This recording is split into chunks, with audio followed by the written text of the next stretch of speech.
खुलुमबाय आं उदांस्रि बर' दिनै आरो गोदान रादाबजों नुजाथिफैदों। दिनैनि गिबि रादाबानो जादों हिमन्त फाउन्डेसननि बानजायनायाव धालिगावआव हारिमुआरि सोलायथाय हाबाफारि खुंदों। देग्लाय तामुलपुराव 66थि आनसलिक राज फोरबो फालिगोन। गसाइगावआव दायनि सन्देहजों सासे आइजोखौ खास्रि बिस्रि बुथारदों। फैगौ 1 निफ्राय 10 दिसेम्बरसिम सिलचराव आसाम बिजाब मेला खुंगोन। त्रिपुरानि पुलिसआ भारताव हाबनो नाजानाय सा 14 बांलादेशीफोरखौ हमदों। वर्ल्ड काप क्रिकेट मोन 8 टीमफोरा चेम्पियन्स ट्रफी 2025 नि थाखाय क्वालिफाइ जाबाय। चेन्नाईआव सुप्रीम कर्टनि बिथोनखौ सिमफायना बमा गावनायनि मोन 581 केस थिसनदों। मुसलपुर गुदि बर' थुनलाइ आफादनि 56थि बोसोरारि जथुम्मा खुंनो लाहार फाहार खालामदों। गाहाय मन्थ्रि नरेन्द्र मोदीआ 15 नभेम्बर खालि ट्राइबेलफोरनो 22,000 कोटी रांनि अनथोब होबाय। इस्पात मन्त्रालयनि गिबिया IITF 2023 नि स्टिल पवेलियनखौ बेखेवना होबाय। ओबीसी आरो गुबुन कास्टफोरनि गोख्रों फरायसाफोरनो गोजौ थाखोआव फरायनो थाखाय फरायसा स्कलारशिप रानगोन। चिल्ड्रेन्स डे खालार खालि गुबुन गुबुन फरायसालिनि आरो गुबुन जथुमनिफ्राय गोदान दिल्लीयाव राष्ट्रपतिखौ लोगो हमहैदों। गाहाय मन्थ्रि श्री नरेन्द्र मोदीआ भाई दूजनि फोरबोनि सुबुंफोरखौ साबायखर होदों। उदालगुरि जिल्ला एबसुआ मोनसे खौरांगिरि मेलनि गेजेरजों 7थि रोंग'थि सायख' आनजादनि फिथायखौ फोसावबाय।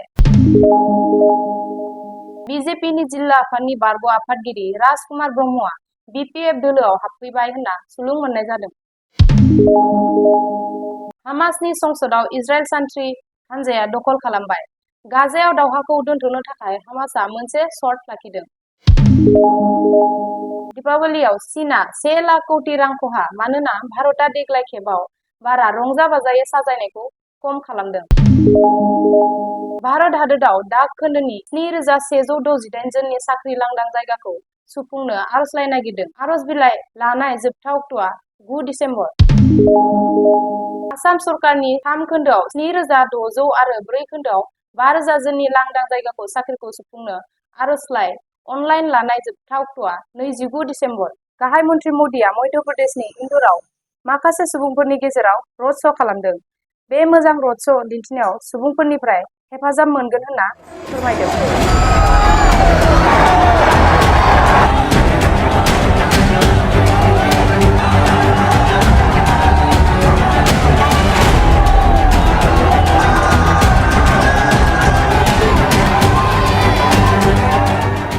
गाहाय मन्थ्रि मोदीआ मध्य प्रदेशनि इन्दौराव देवी अहिल्याबाईनि मुसुखायाव बिबार माला बावो। अंतिम पायदान पे खड़ा जो व्यक्ति है ठीक है विनोद जी, आपको रोकना चाहेंगे। इस वक्त ये दृश्य हम आपको दिखा रहे हैं, प्रधानमंत्री माल्यार्पण कर रहे हैं देवी अहिल्याबाई होलकर की मूर्ति में, और अब लगता है ये जो रोड शो है ये समाप्त हो चुका है। गिबि मन्थ्रि हिमन्त बिश्व शर्माया छत्तीसगढ़आव 5 बोसोरनि गेजेराव नक्सली उटखौ फोजोबस्रांगोन होनना बुङो। आप हमें मौका दीजिए, 5 साल में हम नक्सल लोगों का भी ठिकाना लगा दूंगा। ये छत्तीसगढ़ पूरा नक्सलों से हम लोग मुक्त कर लेगा। भाई और बहनों, भूपेश बघेल जी नक्सल का खिलाफ नहीं बोलता है। मध्य प्रदेशआव कंग्रेसनि बारहावा फैनानै 150 सीटआव कंग्रेसआ देरहागोन होनना राहुल गांधीआ बुंदों। अब मध्य प्रदेश का प्रगति का समय आ गया है। अब कांग्रेस पार्टी को लाइए, किसानों की, मजदूरों की सरकार लाइए, युवाओं की सरकार लाइए, बेरोजगारी मिटाइए, कांग्रेस पार्टी को जिताइए। बहुत बहुत धन्यवाद। नमस्कार, जय हिंद। दिनै रादाब एसेनोसै, गोजोन्थों।